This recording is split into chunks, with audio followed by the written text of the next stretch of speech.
Good afternoon, everyone, and welcome to our panel on grassroots engagement in the face of many grand challenges.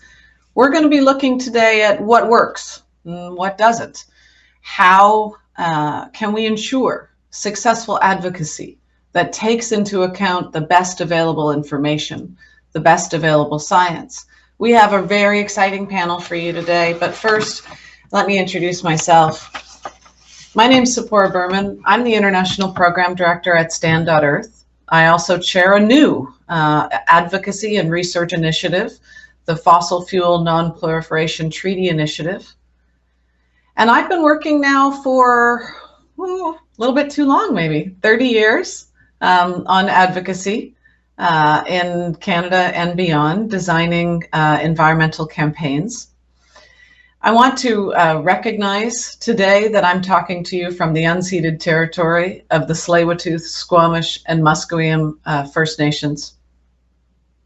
So this panel is going to be looking at advocacy. I think we're going to have a conversation about what advocacy really means to all of us, and how do you do successful advocacy? In our work, at Stand and in a lot of the campaigns and organizations I work with, we think of advocacy as building power. Some people define advocacy as collating information, presenting it to governments, industry, decision makers. I think one of the critical issues for today's conversation is A, how we define advocacy, but B, what makes successful advocacy. In my experience, successful advocacy is about engaging decision makers. It's about engaging citizens to build that power so decision makers care. It's about engaging opinion leaders, framing a conversation, changing a conversation, creating a conversation so that the issues that matter result in definitive change, government policy, corporate policy. All too often, I've seen people make the connection between science and information and advocacy through a strategy that I call the dig, dump, and walk away. You've all seen it many times. People who do incredible research for years and years, develop proposals and information, and then they dump it out in the media cycle and walk away done. That's not really advocacy. Because advocacy isn't just about education, it really is about motivation, motivating people to make change, motivating people to act. So how do we do that? Part of what we need to understand is that people are not necessarily motivated by information. Probably a bunch of the people here are, but you're not the majority. Most people are motivated by opportunity. They're motivated by hearing information that triggers an opportunity and that resonates with their values. So that means, does that information resonate with the idea of fairness, security? Our values are what motivate us to act. Advocacy is about ensuring motivation to act, not just about information. So it's a complicated topic, and lots of people have different theories of change about what makes successful advocacy. That's part of the conversation we're going to have today. And the, I think, exciting thing about our panel today is it's incredibly diverse, people with a lot of different experiences and backgrounds.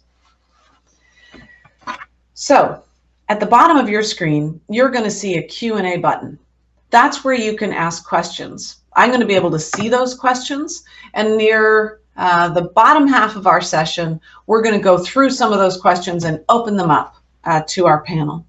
So our structure today is I'm going to ask each of our panelists to give 5 minutes on the topic to start our thinking about advocacy and grassroots engagement, especially in face of some of the incredible challenges that we know we all face, living through a pandemic, global climate change, the incredible inequality we see in our society today, and not just climate change, but the severe and cumulative impacts that we're seeing on ecosystem well-being, on the air we breathe, on the water we drink, on species diversity. So let's get right in it. Enough from me. First today, we're going to hear from Kimberly Gerling. Kimberly is the Interim Executive Director of Evidence for Democracy, a nonprofit organization promoting the transparent use of evidence in government. She completed her PhD in neuroscience at the University of British Columbia, and during her work as a scientist, she developed a passion for science policy and has participated in a number of initiatives relating to global and public health, drug policy, and harm reduction. So without further ado, over to you, Kimberly. Thanks so much for that fantastic introduction. I think it really got us off on a great first foot and really set us up for a really interesting discussion today. So my name's Kimberly Gerling, and I am the Interim Executive Director of Evidence for Democracy. So for those of you who are not familiar with our work, we really are rooted in that grassroots engagement around science, and our goal is to promote the transparent use of evidence in government decisions. We do that through a number of different kinds of activities. We do issue-based advocacy campaigns on areas where we need to support science and evidence in government decisions. We do training and education to empower the science community and those who support science and evidence in building the tools to conduct their own advocacy around science and evidence.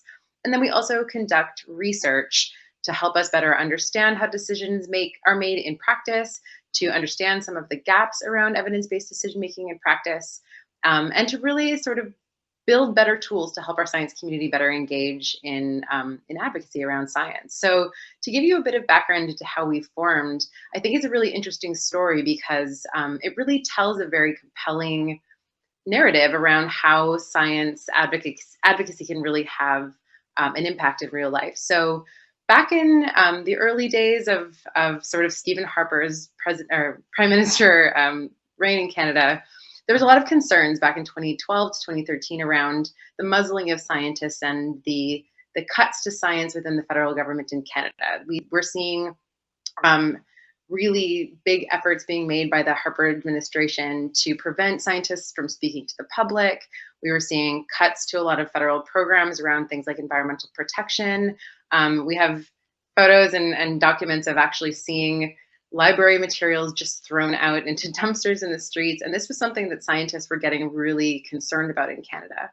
But it's not very well known that scientists have spaces to actually advocate, and it's not a common activity of scientists to get involved in those kinds of initiatives. And so Katie Gibbs, who is our founder of the organization, organized a rally back in 2012 called the Death of Evidence Rally. And many of you might have seen this rally or even participated in it, where scientists took to the streets in Ottawa and actually marched down the streets with a coffin to protest the fact that evidence had been under attack in Canada. And it was really the first time that we had seen that kind of activity in Canada, where scientists took to the streets. And there was so much mobilization that it really encouraged the science community to take more action. And it was that mobility and that excitement that led to the formation of E4D as a whole organization. And since then, we've really found, I think, our niche here in Canada. And since then, we've worked on a number of big campaigns around building capacity for climate research in Canada, promoting the importance of science in the federal budget, and seeing a lot of success there.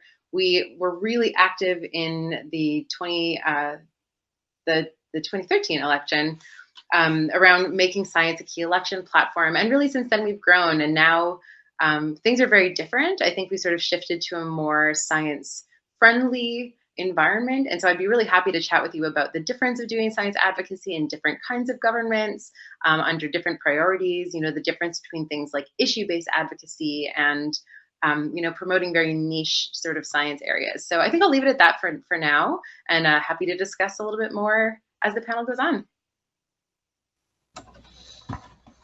Fantastic. Thanks, Kimberly. I have great memories of that rally that you mentioned, and images that I've been using in presentations for a couple of years. It's fantastic. And I also, I'll note that after that rally, the number of times that I saw press conferences where you had doctors wearing lab coats or scientists wearing lab coats in the press conferences, I think were because that initiative was so successful. Next, we have Brian Owens. Brian is a freelance writer and editor who specializes in science, health, and environmental policy. He was formerly the news editor of the UK science policy magazine Research Fortnight and the international journal Nature. He's currently writing a book about Lyme disease in Canada. Brian, over to you. Hi, thank you. Yeah, as Tzeporah mentioned, I'm Brian Owens. I'm a freelance journalist based in Canada now, but I started my career in the UK in a very science policy focused role at Research Fortnight, which is a sort of a policy journal. I was a reporter and then news editor there, and then moved on to be the news editor at Nature. And so I spent a lot of time dealing with grassroots science organizations over in the UK, things like the Campaign for Science and Engineering, Science About Science, at Science is Vital, which was another short-lived one around protecting the science budget. And I would do a lot of kind of stories that had this sort of advocacy side to them. In fact, one of the ones that in my time at Nature, when the experimental lakes area was in danger of being shut down, that was one that we picked up and kind of made that story go a bit more international when we noticed that was happening, and kind of helped boost that that narrative that it was something that needed to be protected. Now, as a freelance journalist, I still write a lot about policy, about Canadian science policy now as well, about funding, about conservation. I'm actually working on a story right now that's about sort of marine protection, marine conservation, which was brought to my attention by concerned scientists who were concerned about the level of protection that's offered, and so was pointed out to me. And in that way, I kind of see my role in this, obviously not as an advocate myself, but I'm kind of a conduit for the people who are advocates to get their stories out further, to get their message out, to have people they know that are able to place these stories. As a freelancer, I can kind of place them in different areas, whether it's Nature or Hackeye magazine or whatever. And then in return, this provides me with kind of a source of, or a number of sources that are kind of on tap. So when I'm writing a story about the budget or about muscling scientists or anything like this, I know I can just sort of call E4D and say, right, this is something obviously I know you guys are following it, so what do you think about it? Give me some useful quotes. So it's kind of a bit of a symbiotic relationship in that sense, in that I'm not always going to be necessarily on the same side or telling the same story, but with journalists are kind of one way of getting the message further to larger audiences.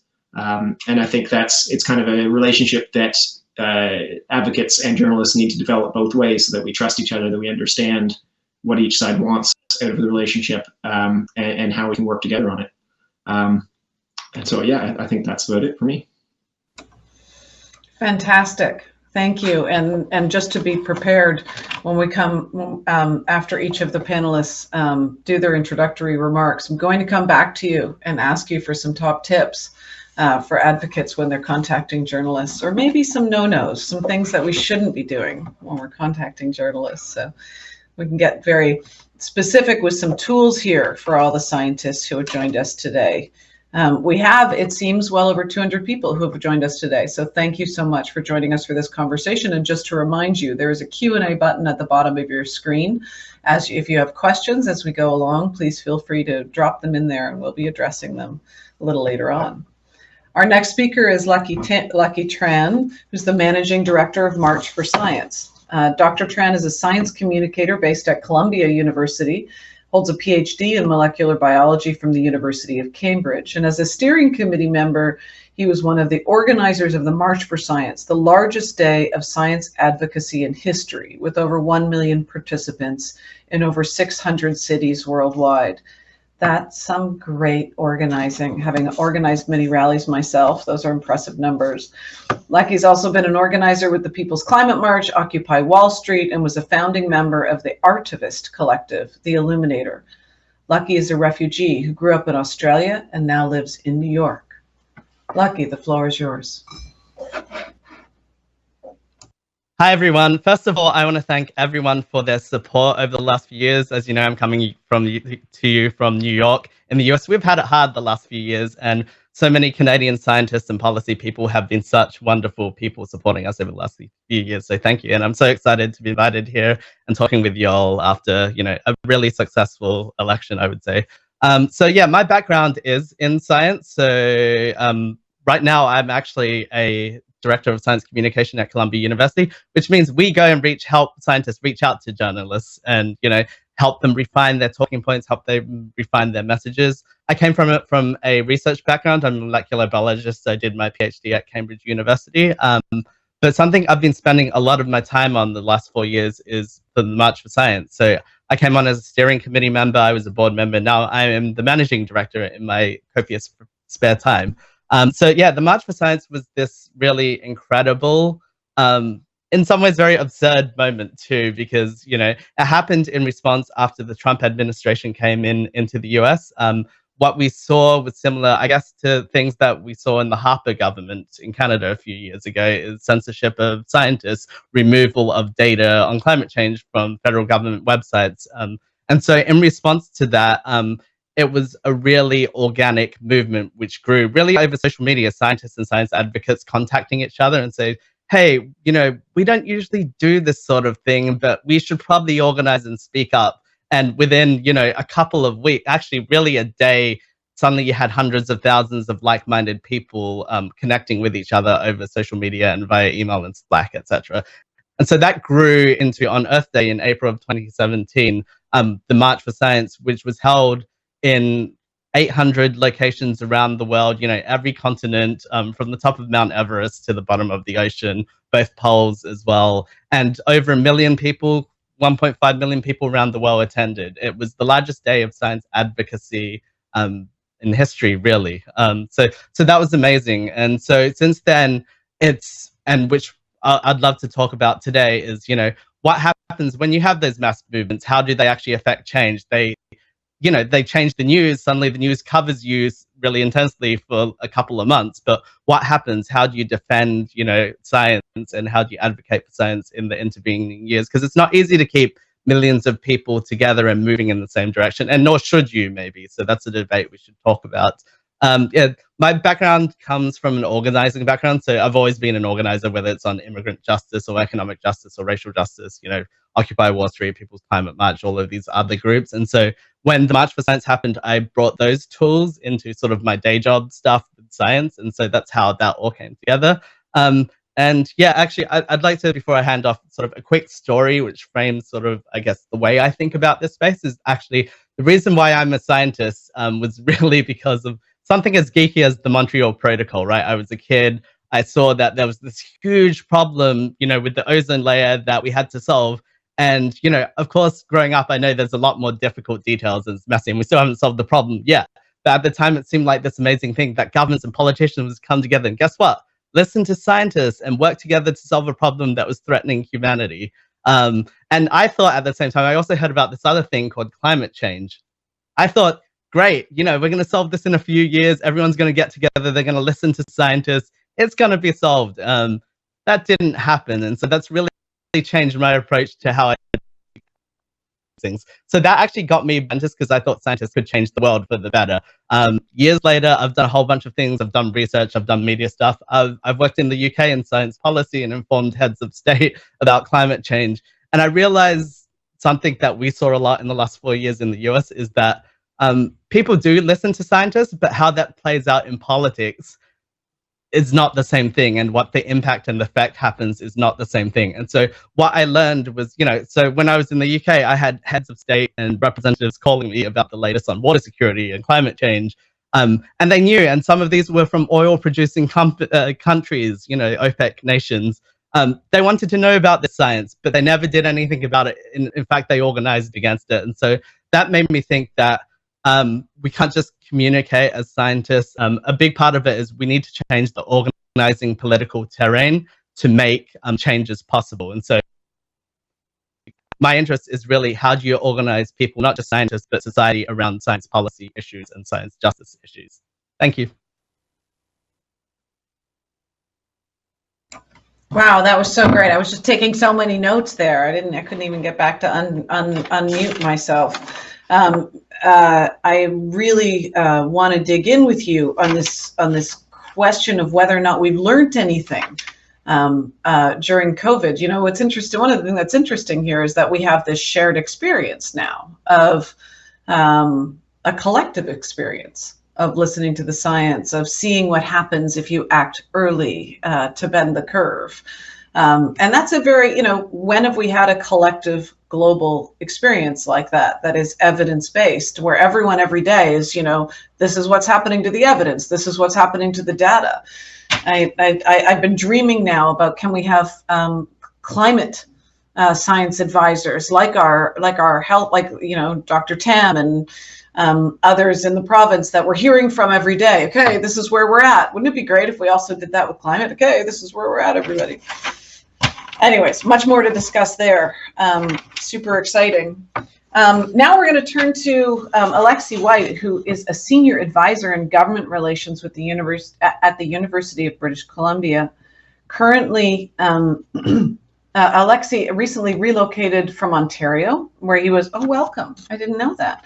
Where he was a policy advisor to 5 Ontario cabinet ministers in the Wynne government and a senior economist in the Ministry of Finance. A graduate of Harvard's Kennedy School of Government, he was actively involved in student advocacy as the executive director of the Ontario Undergraduate Student Alliance.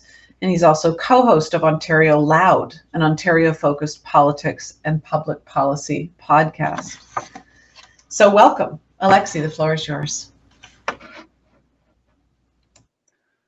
Thanks so much. It was great to be welcomed to British Columbia after being here for a couple of years, but it's been a fun change of pace from Ontario, certainly.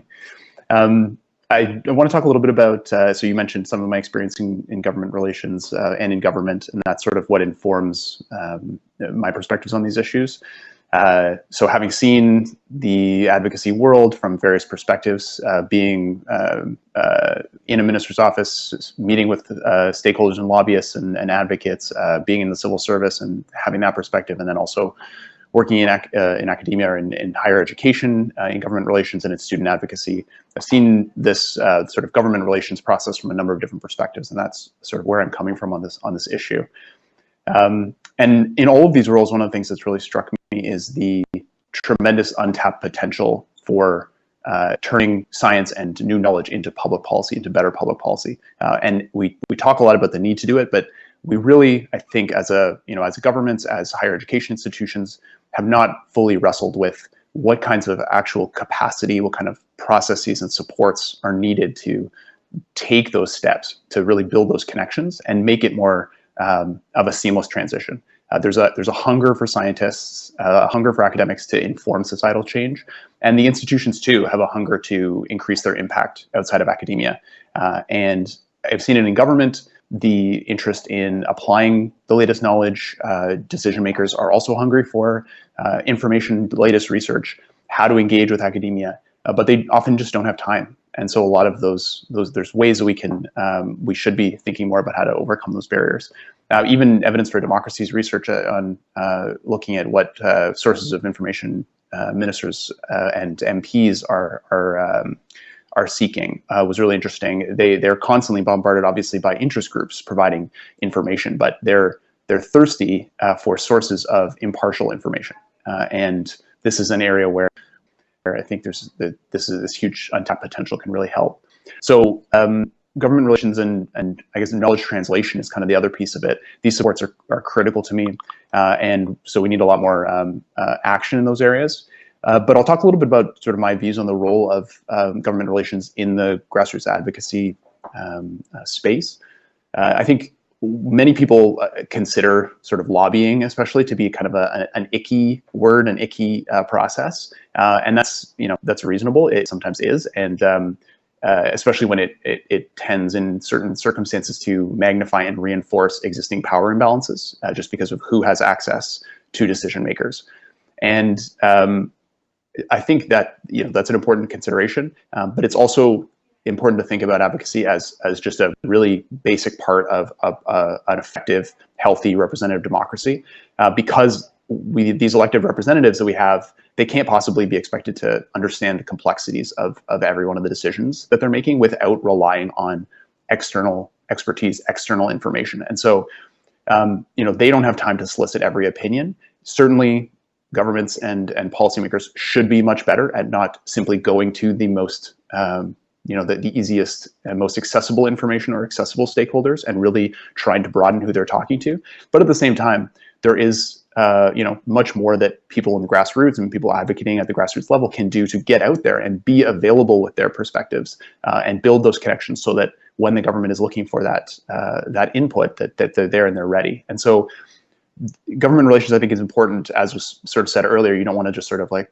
dump your stuff and walk away. This is a process. It's an ongoing set of relationships that you need to develop. It's not really, it's not rocket science. People look at government relations like, it's a really special skill set. I would argue it's actually not. I mean, you're building relationships with other people. It's like what you do in most of your life.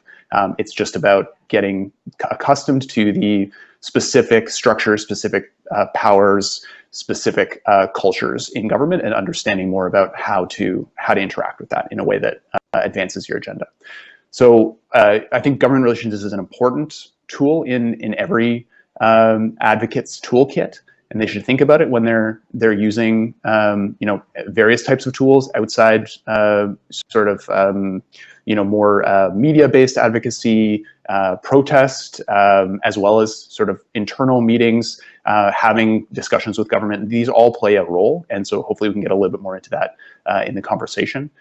And then just very briefly, I guess some of the sort of key tactics that I think are important for people to think about if you're sort of saying, yeah, I want to do government relations, but like, what does that even mean? Like, where do I start? What's the difference between an executive director and an assistant deputy minister and an associate deputy minister? I mean, it's not exactly accessible to people in their everyday lives. And so these things come with time. It's just about familiarity. My advice would just be, start by figuring out what level of government you're trying to target. Often research will have impacts across different levels of government, but maybe there's one level of government that has more of a span of control in the area you're interested in.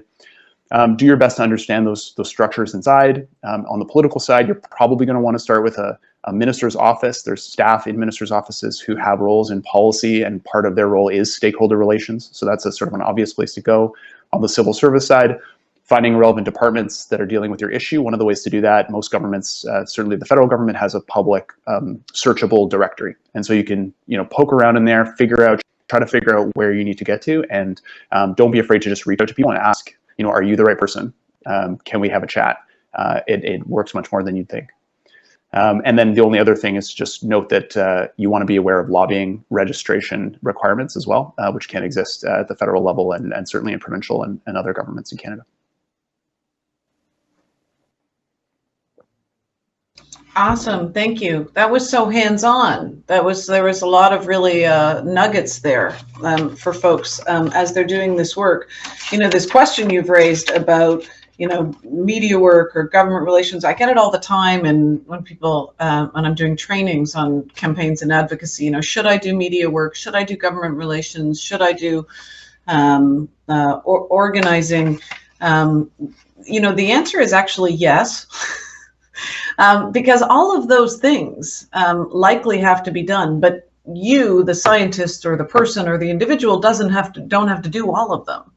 And some of the most effective pieces that I've seen in recent years have been when scientists have reached out behind the scenes, to NGOs or advocates, to people that do media relations, and organized ahead of time. I'm going to be releasing this research. I'll do this piece, the government relations, but if you have it now, can you prepare, some social media graphics, and can you amplify it after I release it? That kind of behind the scenes work, I think, can really help too, because not everyone can do everything, that's for sure. And I think often we have this issue with academics and scientists where they, this is objective research that they've done, and they don't want to be appearing as advocates. But it certainly doesn't mean that you can't be working with others who are. We'll get to that more in a couple of minutes. But last but not least, we're going to hear from Tara Moriarty, who's an associate professor of infectious diseases and immunopathology at the University of Toronto. She completed her postdoctoral training and PhD at the University of Calgary and McGill University. And Dr. Moriarty is an executive member and former scientific director of the Canadian Lyme Disease Research Network Steering Committee and a steering committee member for the Network for Canadian Oral Health and Research, and a recipient of the CIHR Agritha Singh Early Career Award in Infection and Immunity. Also the co-founder of COVID-19resources.ca, a central hub designed to help those involved in COVID-19 research and development in Canada to locate human resources, expertise, equipment, and information. Well, that's awesome and very useful. Tara, the floor is yours.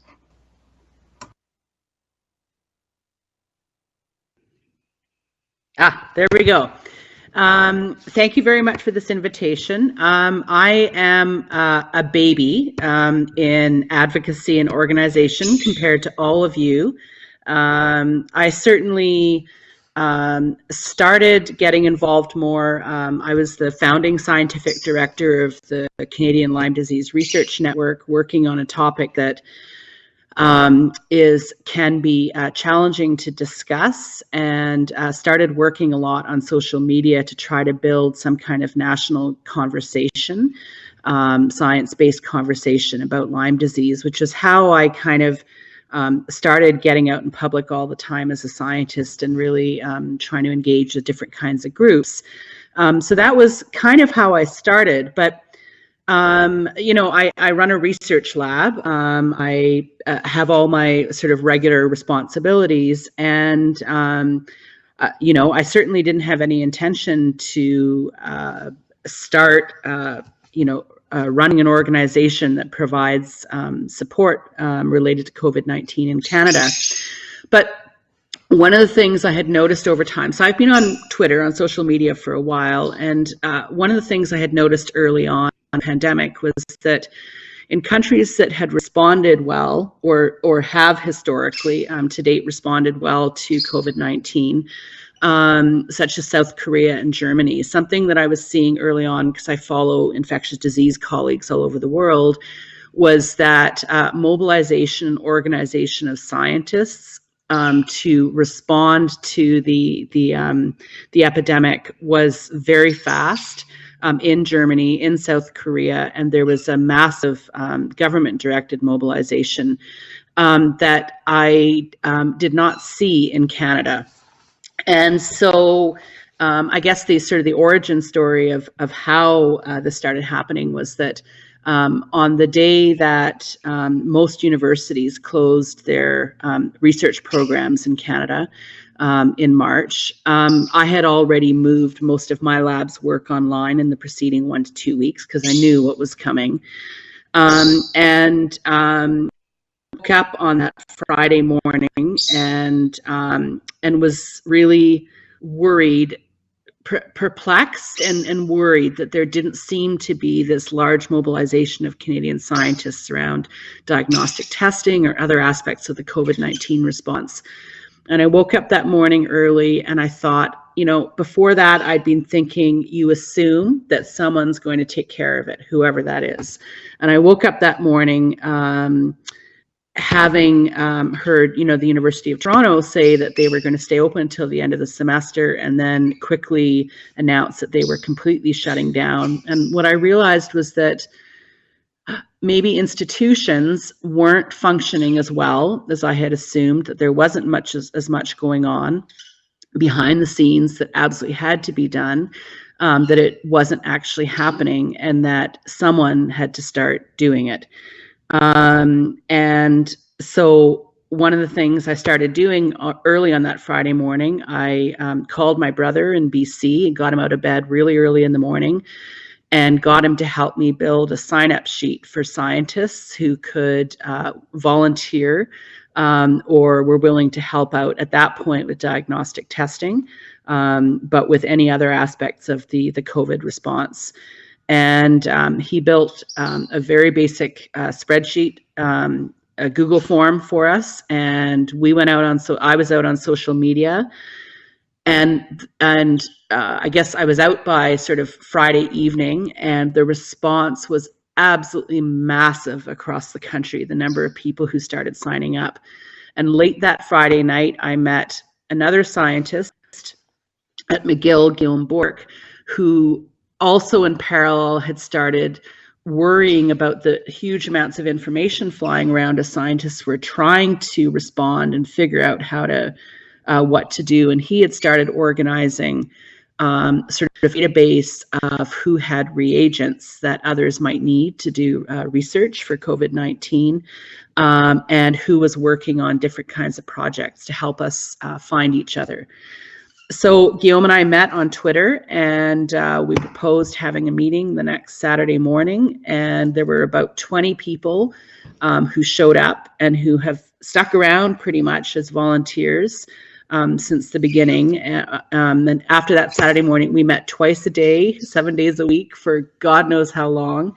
It was death-defying, but we built a website within a week, and have since gone on to build a lot of different resources to support both COVID-19 research in Canada, but also to support public health responses and to support community needs. So we've had about 7,000 volunteer scientists, healthcare professionals, and students in these disciplines sign up with us. We have a database of experts, of about 700 experts who've signed up. We have a reagent exchange. We've also moved into science communication. So people write pieces on different topics in lay language, translate them into multiple languages, because with their massive number of volunteers, we have people who speak a lot of different languages. And we have science discussions where we go into communities that traditionally or currently don't have access to a lot of scientific expertise, and we do kitchen table discussions around COVID-19. And more recently, we're working with a large team of national team of people working on misinformation related to COVID-19 across the country, and we are hoping to register 30 to 40,000 volunteers, part of a massive amplification campaign to try to help get accurate information out about COVID-19 on all major social media platforms, and to respond very quickly to emerging misinformation that are posing challenges for the COVID-19 response. So some of the many things that have happened, first of all, I mean, this is, all of us were doing this off the side of our desks as volunteers at unbelievable numbers of hours a week. Somehow over the summer, we managed to get funding from the Trottier Family Foundation and Genome Quebec, at least for 6 months, so that we could hire some people in our, some of our volunteers into network management roles, so that people like me, for example, and Guillaume can do some aspects of our day jobs that we're supposed to be doing. And so that we can have sort of a more professionalized approach to people. But we have learned massively along the way. We are still flying by the seat of our pants all the time, including having to figure out how to get ourselves funded for the next 6 months. But we've learned a lot. So we have the organizational people and the communications people who are part of our group have turned out to be kind of the most important for helping us to build a process that doesn't mire us in frenetic activity that doesn't necessarily go anywhere. We've had to learn to respond very quickly, build things very quickly. And a lot of it we've learned is about building relationships. So we have this enormous database of volunteers, many of whom have highly specialized skills. And what we've discovered is that a big part of our job has been to make sure that we get out there and let people know who could use, that we are legitimate, that we have serious volunteer skills. We have lots of people who can be hired out of our database. And so one of the things we're really learning the value of is constant communication, constant talking to other people to make sure that there's uptake for this enormous inspiring sort of assembly of goodwill that has happened in a very, very short time within the Canadian scientific community and among Canadian science supporters. So I don't pretend to know in any way what I'm doing. I didn't, start out doing this, but I'm here to learn, and we've had a lot of success by just being who we are, not pretending to be anything that we aren't, and being by ourselves out there, being people and scientists, and it's been very important for inspiring trust by the general public. And that's all I have to say. Wow, fantastic. What a story. That's a really, inspiring story. And Tara, every organizer story starts with, and we had no idea what the hell we were doing. And honestly, that's exactly. I'm being lucky nod there, My first organizing experience actually was in Clayoquot Sound 30 years ago, organizing logging blockades in the rainforest there. And at the time, as an academic, I can remember thinking, I have no idea what to do now. And then it became the largest protest at the time in Canada's history. So those are the origin of a lot of good organizing stories. So much in all of that to dig into. I want to start with the areas around how best to communicate. I mean, this panel has so much experience doing this, and we heard from Lucky about how there are some best practices I'm sure that you could tell us from your research and not just your organizing, but also your research around how to communicate science. And I've certainly met with a lot of scientists over the last 30 years who have some incredible research, and it takes me hours to understand what the heck they're talking about. And so if you have a clip for 30 seconds on TV or a 5-minute interview with a reporter, that's hard to do. So I want to go first to Brian, and then I'm going to ask, and then over to you, Lucky. But I wanted to, Brian, from your experience as a journalist, you've got a scientist who has a great story they want to get out that they think could have a significant impact in the world. Can you give us some tangible tips for talking to and working with journalists to get them interested in the story? What should we do and not do? Oh, Brian, you're muted. Of course. The refrain of 2020. So yeah, the most basic thing is to, if you want to get a journalist to write a story about it, about what you're doing, is to actually be, to have a story. And so there's an editor I work with a lot who he always says that, story is someone doing something for a reason. And so, I mean, this is kind of, this happens, journalists do this all the time when they're pitching to editors, is they pitch a topic, say, I want to write about climate change. So, okay. Or even more specific, I want to write about the Paris agreements, or it's, you can't, that's not really a story. So if you want to go to a journalist, I mean, part of it is the journalist's job might be to find the story in what you're telling them, but you can kind of skip a few steps if you have an actual story in mind, a reason to do it, to talk about it now, why it's relevant, if there are, specific people. And I know a lot of scientists will sort of pitch something and say, oh, the story's not about me. Well, people like to read about people. So you might end up being the main character, whether you want to or not. But that is the main thing, is just, knowing kind of why the story should be written, why it should be now, who it might be interesting to.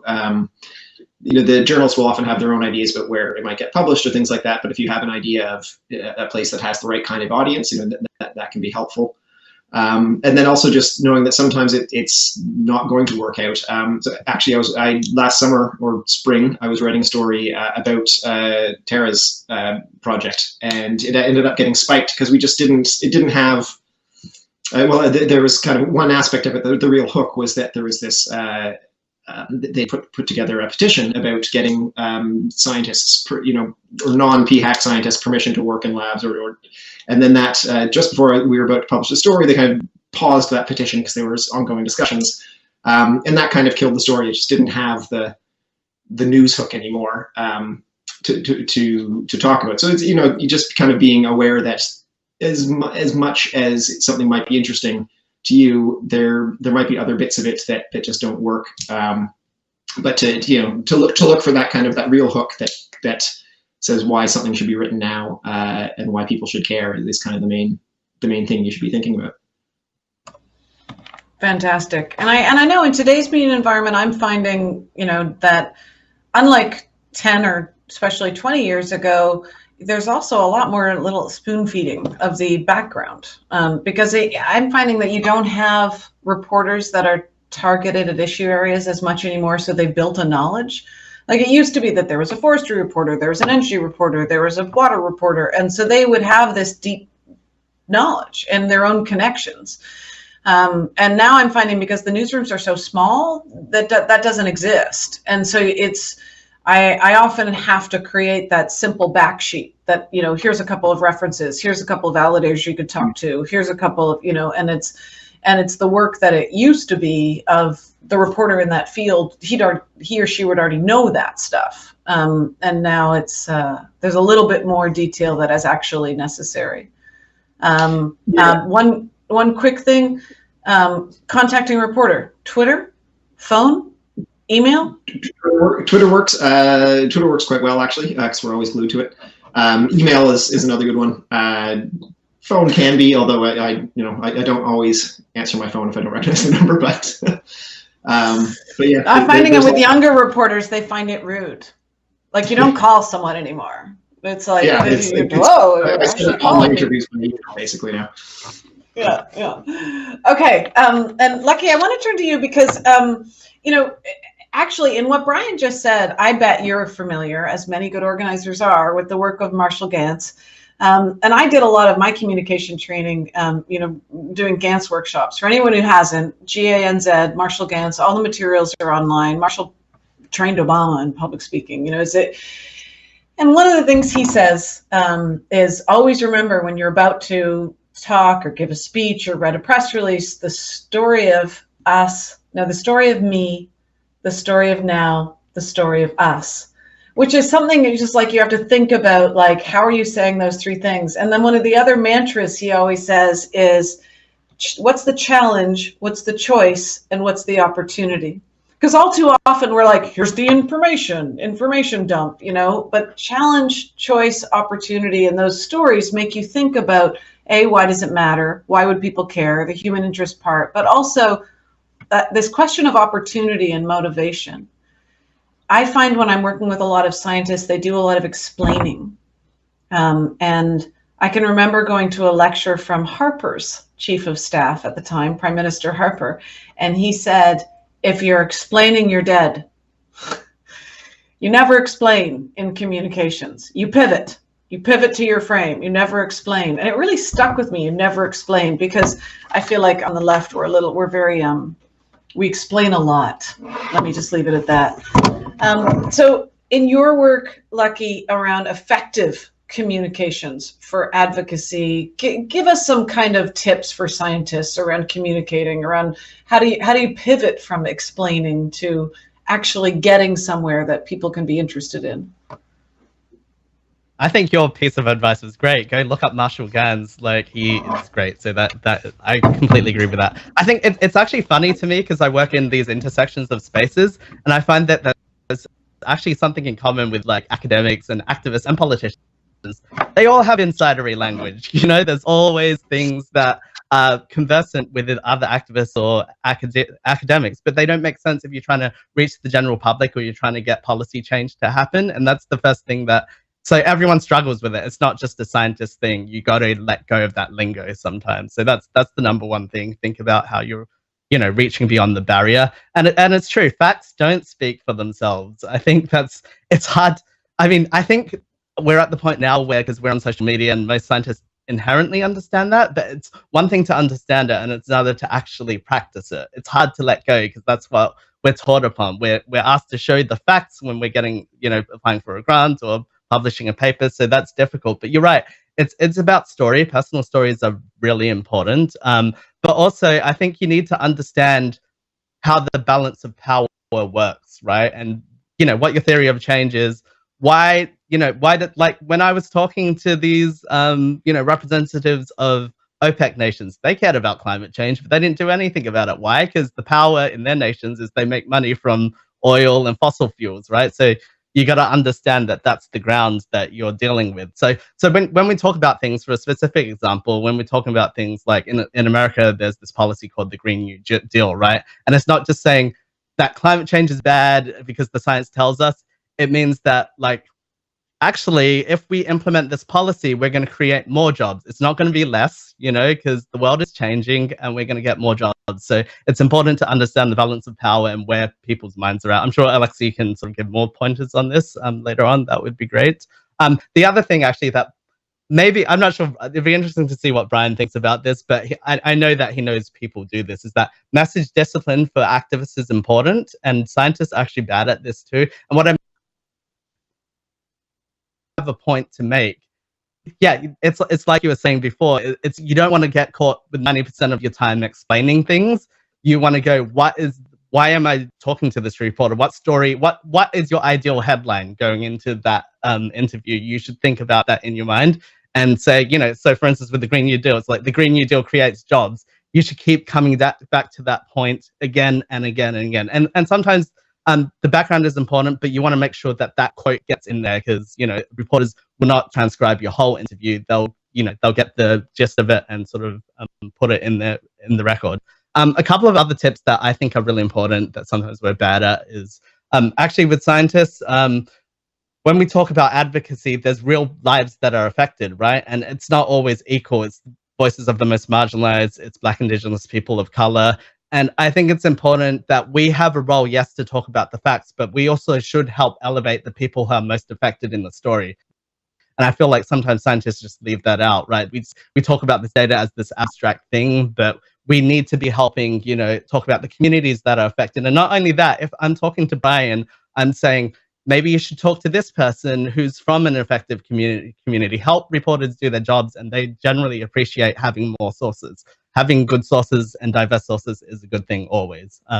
One last thing, actually, on social media that I sort of picked up on. I think most people understand Twitter, and Twitter's sort of interesting because you have like niche communities, and so you can talk like a scientist on Twitter and just interact with other infectious disease people, for instance, and talk the lingo. But sometimes I think for broader social media, TikTok, Instagram, Facebook, don't sleep on those platforms because. And sometimes scientists do because we're snobbish about this thing, but I think a quote that some organizers, I can't remember where it comes from, told me that people are in politics some of the time, but they're in culture all of the time. You need to be part of that conversation. And what I mean by that is that maybe you can link some Game of Thrones episode with climate change or something like that. Or, you have to be aware of the trends and don't be too snobbish about jumping into them. And often, a viral tweet has led to nonprofits being started or people being aware of an issue that wasn't there before. So I would say, be curious, not judgmental, right? Don't be too snobbish about social media.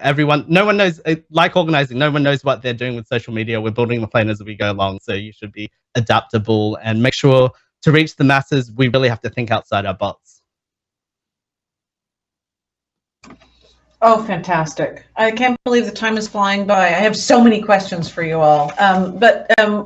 Let's move just from communications now to the question of organizing. It's come up a number of times. I mean, clearly in the work that you're doing, Tara, and congratulations and thank you as a Canadian. Though when you said, and 7,000 volunteers signed up, there's so many campaigns that I can think of in organizing initiatives where you're like, yay, 7,000 people signed up. And then you're like, oh my God, 7,000 people signed up. What are we supposed to do now? I could just imagine. But so let's talk about organizing as it relates to the work of science, and to the general topic here was around advocacy and what that means. And organizing is a big part of it. We've heard from a couple of people that you get eyes and interest on that science and on that work through organizing, and also through so what does organizing mean? It can be everything from your spreadsheet and a coalition of voices and efforts. It can be petitions and list building, so you can show a decision maker that there's 10,000 people that care, or 100,000 people instead of 5. It can mean rallies, like we heard about from Kimberly. It can mean protests and blockades. And so, you know, there's a couple of questions here, and I want to open it up, throw it up to the panel, which is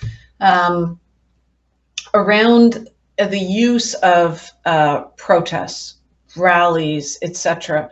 Are these effective tools for advocacy? And when do you use them? At what stage in a campaign? And how does it relate to the work that scientists might be doing? And I'm going to start us off with this one quick little example. I started working way too long ago, almost 20 years ago, on the issue of endangered species loss in Canada and primary forest cover.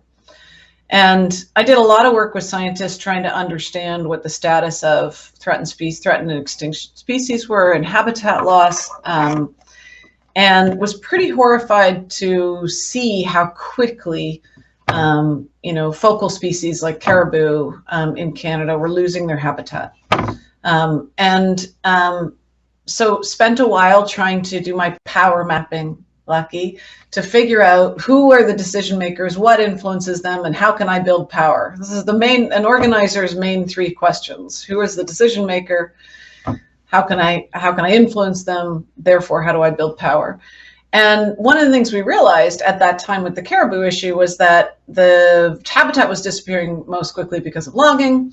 The logging was happening to feed a customer base, which was primarily the US, and we could trace that chain, identify the customers. So prior to doing that power mapping, all these amazing reports that were being released on caribou habitat loss that were devastating. You know, scientific reports, no one was responding, nothing was happening. It just was like a dead issue in the country. We figured out that at the time, Victoria's Secret, the lingerie company, was making catalogs out of Canada's old growth forests. They were actually making 1 million catalogs a day out of the habitat of endangered species, basically. And so we traced the chain of custody and then started organizing protests across North America at Victoria's Secret stores, because you would be surprised how many university students want to wear lingerie and carry paper chainsaws. It was awesome. And those very controversial protests in front of Victoria's Secret stores were what hit the news. But eventually the negotiations and discussions with the logging industry was about the science of caribou habitat loss and logging in Canada. I'd like to say this story ends with a perfect solution, but in fact, as all of the scientists probably on this webinar know, we have yet to protect caribou habitat in Canada, but it did slow it down for some time. We got a moratorium on millions of hectares of caribou habitat as a result in part of that campaign. And that's a kind of one example around how you can use protests to connect it to an issue. But I want to open it up to all of our panel on this question of our protests and effective tools, and when do you use them, and how does it relate to the science? I can maybe start on this one. So, I mean, I'm so glad you mentioned power mapping, because it's something that we use all the time at E4D. And one of the things that we really try and kind of communicate to our members who are interested in starting something relating to advocacy. So let's say you have an issue that you're really interested in bringing to the forefront and you don't really know where to start. So really getting a lay of the land of who your audience is and who you're trying to influence and what is already known. So who are the stakeholders, who are the opponents, who are your potential allies, you know, what are other groups doing, and what has the response been? Getting a sense of where you start can really help you choose your method of advocacy. So I find sometimes like starting with that inside approach. So if you're trying to influence policy, in my experience, maybe the first place to go is there someone internal to the government that you can speak to that maybe just might not be aware of your issue? So if you can have a conversation before making something really public and potentially, you know, causing a lot of like embarrassment, I, for lack of a better term, you know, maybe it's just that your decision maker isn't actually aware of that issue to start out with, and having more of that kind of one-on-one conversation to say, hey, look, the science is saying this, and the actions aren't really, you know, reflective of a knowledge of this science. You know, did you know that this is something that the public cares about?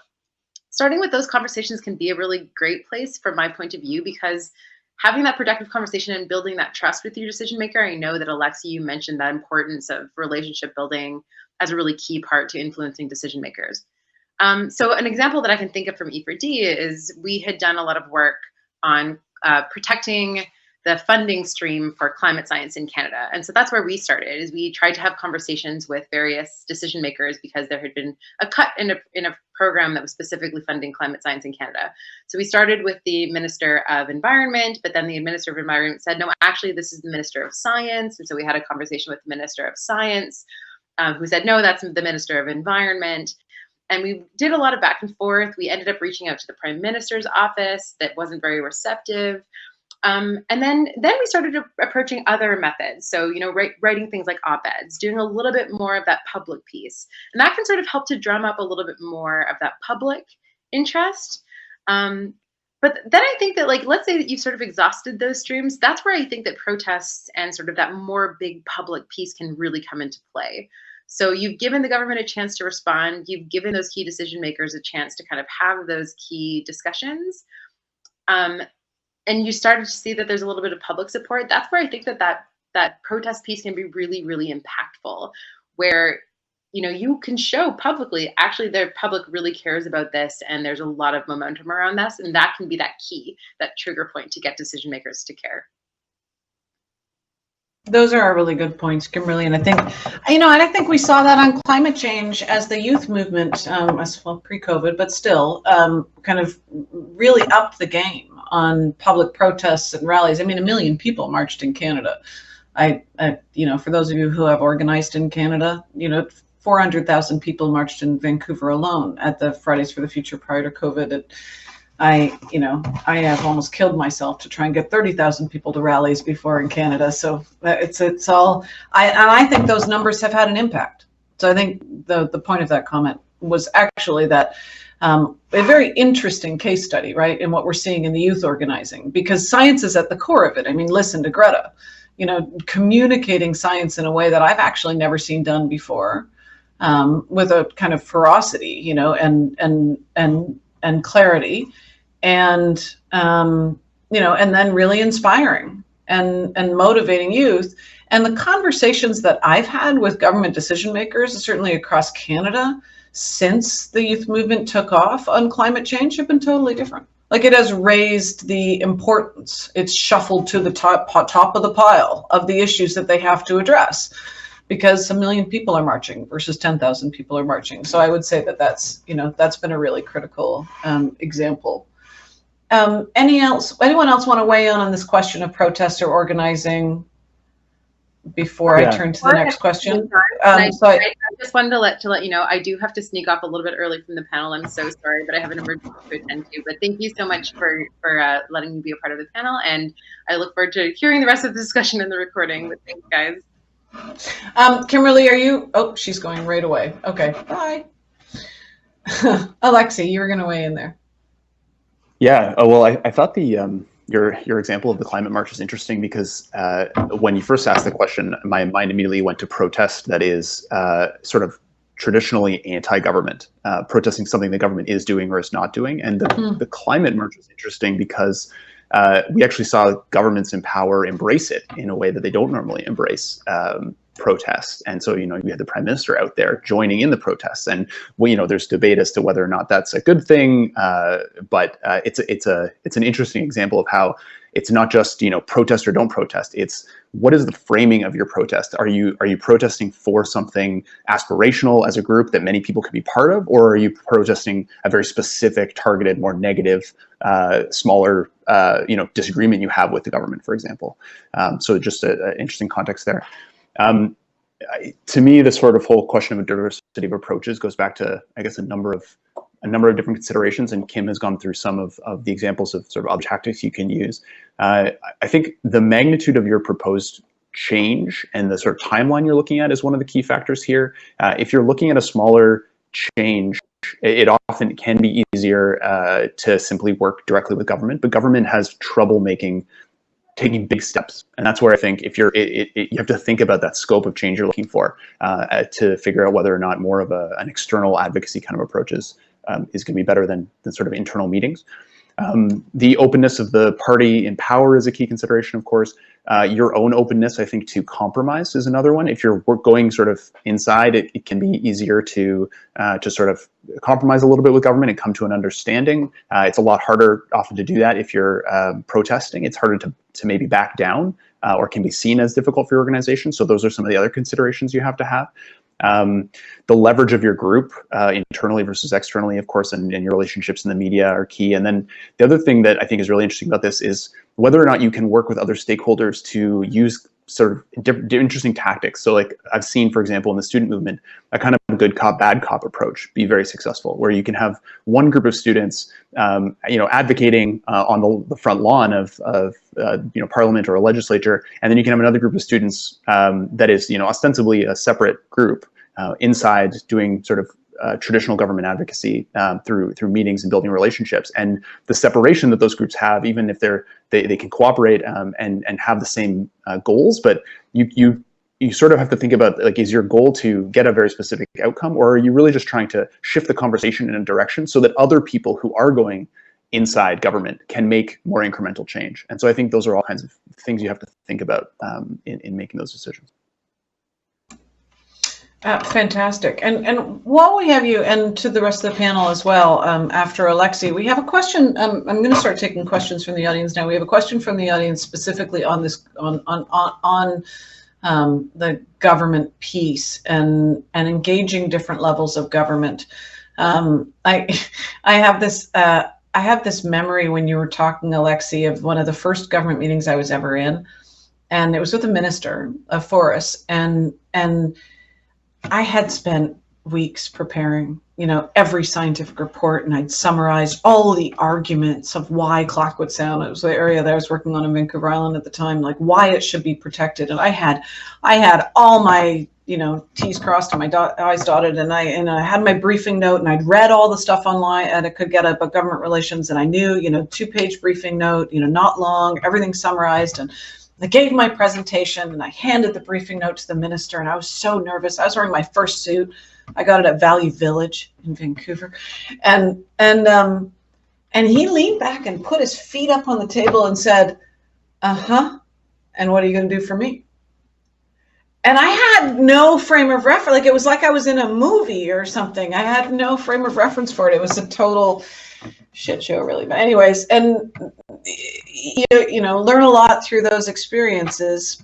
The question specifically here, though, is around oh, I lost it because so many are coming in. This is awesome, everybody.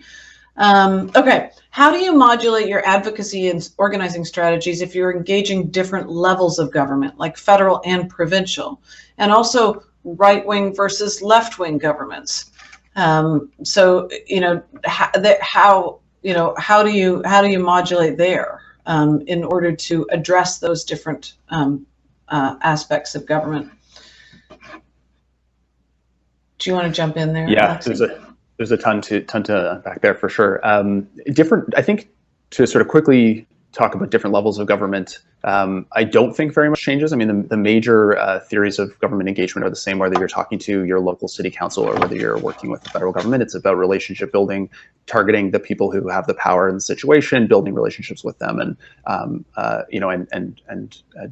whether it's mustering information to support them, or I think one of the things that struck me when Brian previously was talking about working with media, it's actually very similar when you're speaking to a minister. In many cases, they're looking for a story. They're not necessarily looking for the information. I mean, they have a civil service who can provide them with briefing notes on stuff if they want briefing notes. What they're often thinking about sitting there is, if I was to go out and sell the message you want me to sell, what would I say? How could I actually convince people? Could I actually convince people? Or would I just be unable to do that? And so equipping them with that narrative that they can then use if they do want to support you, I think is a key piece of how you want to approach those kinds of meetings. As to the different political parties in power and left versus right, I think a lot of people think of government relations often as an exercise in changing people's minds, and it actually is not as much as you would think. Government relations is often most effective when you are working with people who already agree with you philosophically, and what you're really doing is helping them, is helping to muster information and giving building a coalition with them so that the power you share between their role and your role can all work toward the same goal. And I think it's often easier to think about government relations from that perspective. And in my experience, it's actually can be much more successful to think about it that way. And it avoids the whole sort of question of like, well, how do I convince this person who just fundamentally disagrees with me? Because you just probably won't. That's a really good point. And I often when I'm training new campaigners on this stuff, think about asking them, to put themselves into that government's shoes and say, what do they know? What do they care about? What have they identified as their priorities in their speeches, et cetera, et cetera?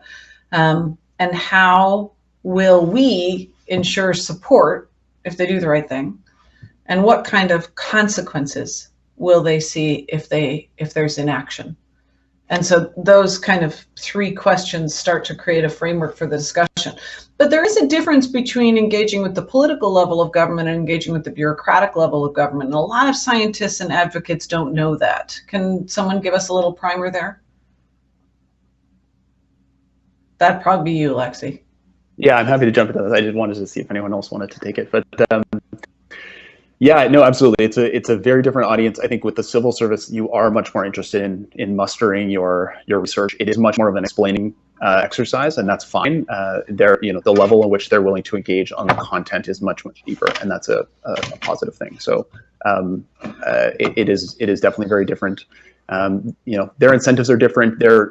They tend to have a longer term perspective often in the public service and the civil service. There aren't the same immediate political considerations that have to be looked at. You don't necessarily need that immediate political win out of something. And the relationships often can last much longer because people are in career positions often. So yeah, it is a very different approach and can be much more of a, often there are people in government who have spent their entire lives on a file.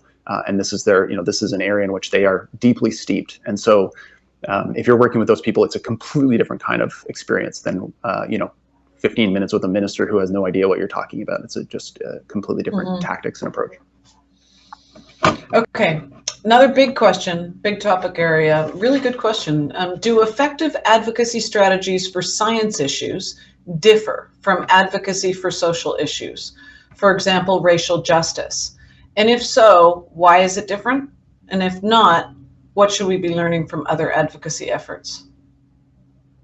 It's a fantastic question. So do effective advocacy strategies for science issues differ from advocacy for social issues, for example, racial justice? Who wants to jump in? I'll jump in. Maybe this is more a conversation. Oh, Tara, do you want to jump in? No, Lucky, you start, and then we'll bring Tara in. Yeah. Why should they? If you're creating change and you care about people's lives, surely there's got to be similar things. Obviously, if you're between different issues, between immigration justice and racial justice, there's going to be different tactics that you use because of the landscape that you're navigating and the people who are oppressed or who you're trying to lift up and help or be part of. So I think that part of it isn't the same. I think what we encounter in science advocacy is actually a resistance to doing advocacy. I think that's the biggest thing that's maybe different from a lot of fields. I think racial justice, women's rights, immigration justice, all of these have a long storied history of doing direct actions, of holding large marches, of doing all of these tactics that for some reason scientists, they've only got to the point recently, both in Canada and the US and other places, that they're okay with saying that science is political. They're okay with getting involved in electoral politics, right? And so I think that's the main thing, is the barrier to entry is sort of higher in science. And I think this is something that this panel and everyone else is, changing, but I think that's the main thing. Yeah. Tara? Great. Tara. Yeah, no, that's actually what I was going to say, was that, I don't pretend to have a lot of experience in that area, but I think that, for example, with COVID-19, that's the whole point, that this is a social issue that scientists can provide evidence and push decision makers towards or push back against when they make bad decisions, and do it very publicly.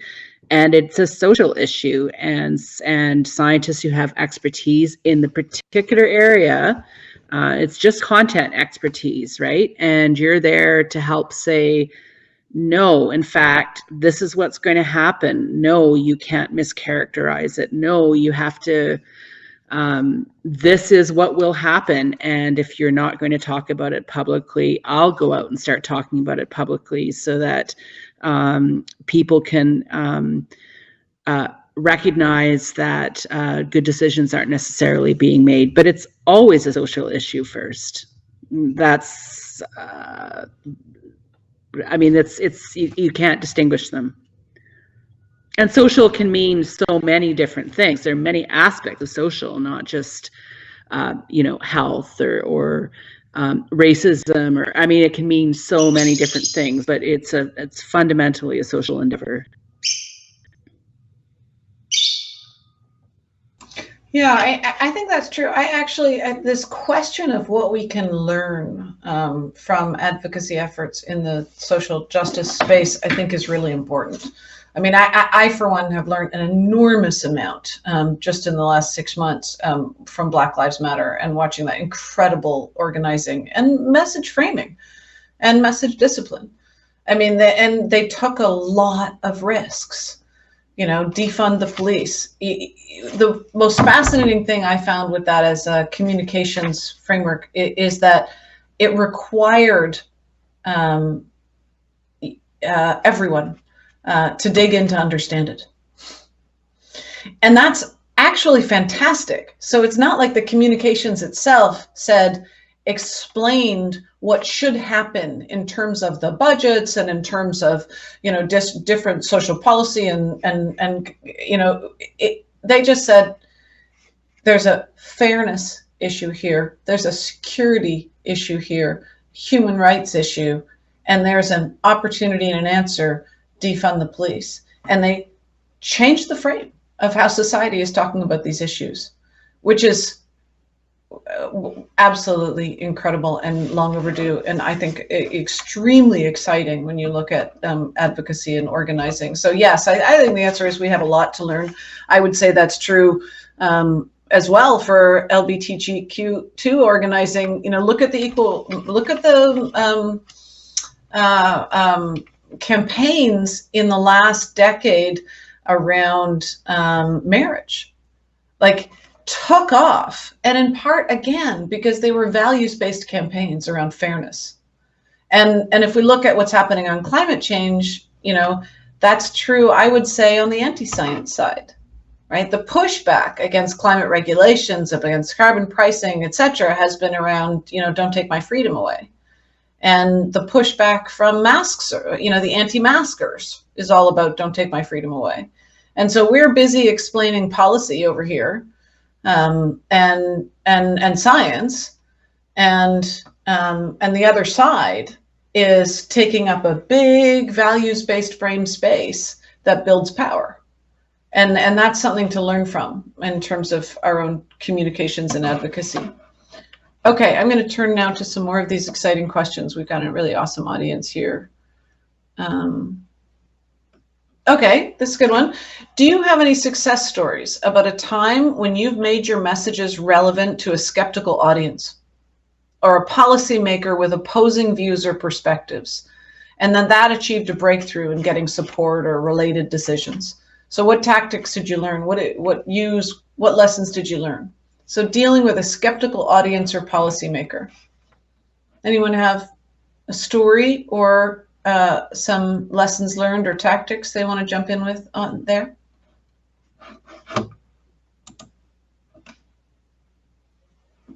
I'll jump. It's not actually sort of my story, but it's a story that I covered a bit when I was in the UK, which was one of these grassroots organizing groups, Sense About Science, had one of their goals was to reform libel laws, and they were concerned that these libel laws were sort of being used to shut people up, particularly around science, because the British libel laws were very weird. That you didn't necessarily have to prove, or proving what you were saying was true wasn't necessarily a defense all the time. So this was kind of a big issue, and it kind of came to a head when another writer, Simon Singh, wrote something that annoyed a lot of chiropractors, and the Chiropractor Association sued him for libel. And it kind of brought, so Sense About Science kind of jumped on this as a way to get this libel reform idea going. And they organized some protests and some meetings, and where there were a lot of people coming out in support of Simon and what he'd written. And it actually ended up, if I remember correctly, he did end up winning his the libel case, but they also did get some changes to the libel laws. So it was one of these things that politicians they didn't really care. If someone said you should reform the libel laws, partly because a lot of them like to use them sometimes. But this one specific case that seemed quite egregious, even to kind of a general audience, they could kind of understand that, this guy talking about the science of something and then being sued for libel looked insane. So that kind of got the public's attention, got the politicians' attention, realizing, and kind of showed some of these weird, archaic bits of the libel law that really did need to be changed. And then they successfully had, I don't think they got everything they wanted, but they got some important changes done to the libel laws.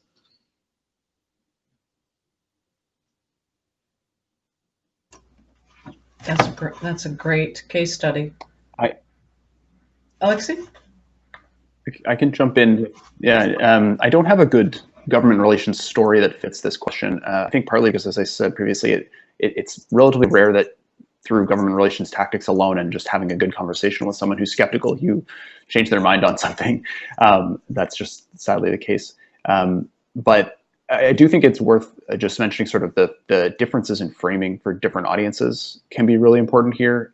And so it's not necessarily, oh, my audience is skeptical. It's to me, it's more about how can I reframe so that when I approach them with my issue in the first place, it's they hear it in a way that connects with some of the things that I know they're thinking about and I know are how they approach these issues. And so, I mean, the sort of basic one, like just thinking about higher education, depending on the government, the higher education sector will talk about research funding with all kinds of different possible outcomes, right? If your government is much more focused on, economic growth and sort of a pro-business agenda, then higher education is a tool for talent and innovation. And if your government is, fixated more on inclusive growth and a little bit of a different perspective on it, then you can take it from a completely different perspective while still advocating for the same thing. So I think to me, it's try not to get stuck into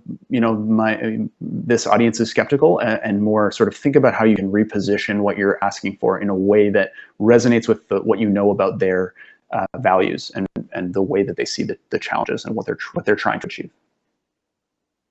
I have a quick story if I can jump in as well. Thank you for that.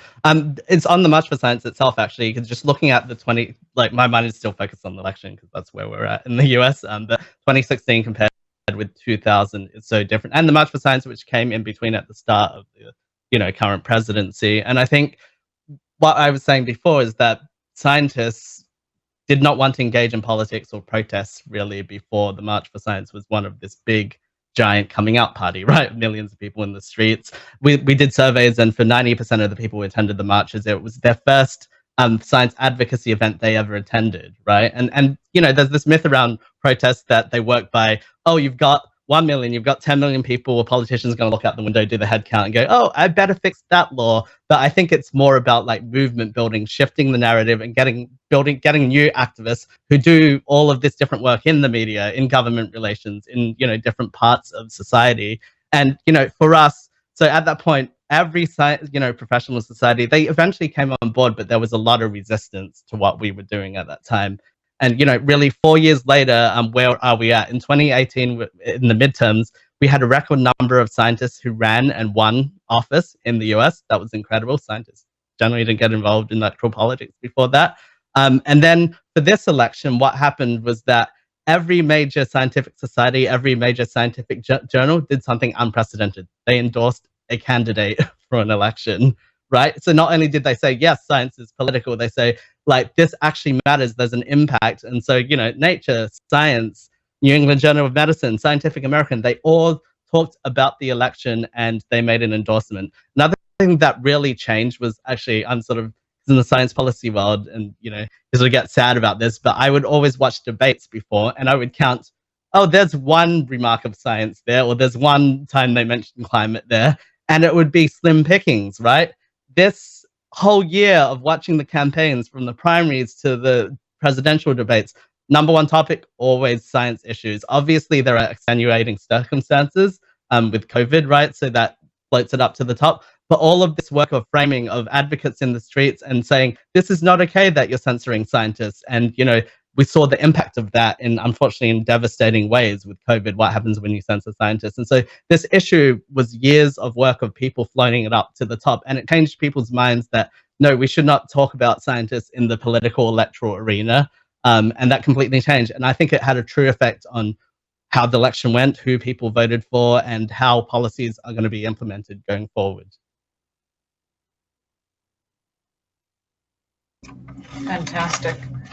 I want to chime in here with a on this question because I did a 5 years of work off and on in Alberta on the climate impacts of oil and gas expansion, which you can imagine I wasn't always meeting or talking to people who agreed with me, and it was complicated.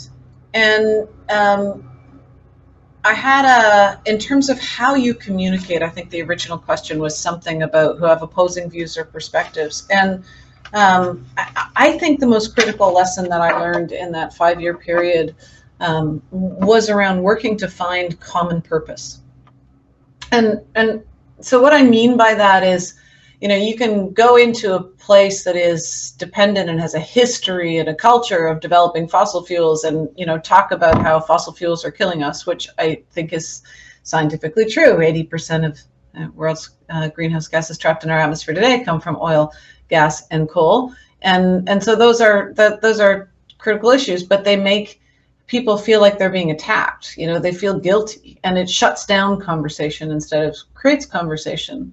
And after a little while in my work in Alberta, I started a lot of my talks with government officials or public talks by just acknowledging how much we've all benefited from the fossil fuel era, how much as a Canadian I've benefited from the development of oil and gas.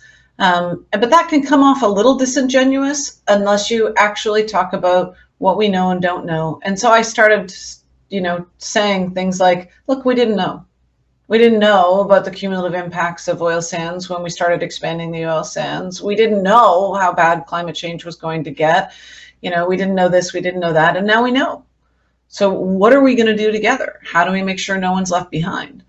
And that it was like a pin went into the balloon and just the air came out, and then we could just start having a conversation about information, because it was, what are we going to do? You know, it was just a different, and I just now, like, over and over again, I've used that to try and see people and not positions, to try and find those places of common purpose as you talk about the problems or the issues. And I think that's really shifted for me how to do advocacy on some of the kind of hard stuff. Oh my goodness, our time is almost at an end. I'm so sorry. This was such a rich conversation. I feel like we've covered so much ground. We've talked about, well, so a lot of you listening are scientists. And the purpose of this panel was to really think about how does advocacy relate to science, and how do you become advocates if you want to? How do you communicate your work? I think the basis of that, without getting into definitions, you know, around advocacy or organizing or all these things, is how does your work live to make change in the world? A lot of you are doing incredible scientific research, and you find things that are very important for the future decisions that we make as societies, regardless of the issue that you work on. So how does your work live? What we've heard this morning is that it's really important to know who to communicate your work to. Just generally throwing it out to the public or publishing it at your university or even getting a media article, it's not necessarily going to have the impact that you want. So who are you trying to communicate it Two, how can you do more direct communication, including government relations, and how do you communicate it? So are you explaining? Are you motivating? Are you speaking to people's values or their lived experience? And then thirdly, we talked about how do you organize to build interest, awareness, and power in order to ensure changes that should happen as a result of your research. You don't necessarily need to be doing all of those things, but you need to know that in your issue area they are. So it requires some organizing, maybe even behind the scenes before you publish your research or reach out to government to do government relations. This was an awesome and very rich panel. I want to thank you, all of us, to our very diverse panel of experts for joining us today. If we were actually in real life, probably in Ottawa, we would be hearing all of the clapping for all of your incredible organizing and research and knowledge. Thank you so much. And to the many hundreds of people who we can't see but have joined us online to listen to this conversation, thank you to joining us, for CSPC 2020 for hosting us. Everybody, please stay safe.